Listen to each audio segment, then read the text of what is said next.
हम खबर दें, कराची के इलाके साइट एरिया में गोदाम में आग लग गई।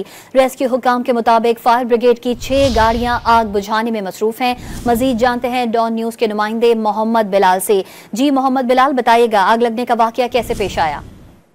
जी बिल्कुल, देखिए साइड एरिया के इलाके गनी चुरंगी के करीब जो फैक्ट्री में आग बड़ा कुछ जिसका फायर ब्रिगेड हुकाम खोजी गई। फायर ब्रिगेड हुकाम की जानिब से इब्तदाई तौर पर 2 गाड़ियां आग बुझाने के लिए भेजी गई, लेकिन आग की शिद्दत को देखते हुए मजीद गाड़ियां तलब कर ली गई हैं। मजबूरी तौर पर 6 से ज्यादा फायर ब्रिगेड की गाड़ियां आग बुझाने में मसरूफ है। तर्जुमान रेस्क्यू नंबर 122 की जानिब से ये बताया गया कि कमांड एंड कंट्रोल पे ये तमाम तर इत्तला मिली थी। उसके बाद फायर ब्रिगेड की गाड़ियां उस मकाम पर मौजूद है। आग की शिद्दत को देखते हुए मजीद गाड़ियां वहां पर तलब की गई है। मजबूरी तौर पर 6 गाड़ियां आग बुझाने के अमल में हिस्सा ले रही है। फायर ब्रिगेड काफी जल्द से ये कहा गया है कि अब तक कोई इंसान की इत्तलात मौसूल नहीं हुई है, जबकि आग की शिद्दत को कम करने की कोशिश का अमल जारी है। फायर ब्रिगेड की 6 गाड़ियां जो है वो आग बुझाने में अपना हिस्सा ले रही है। जी मोहम्मद बिलाल अपडेट कर रहे थे, आपका बहुत शुक्रिया।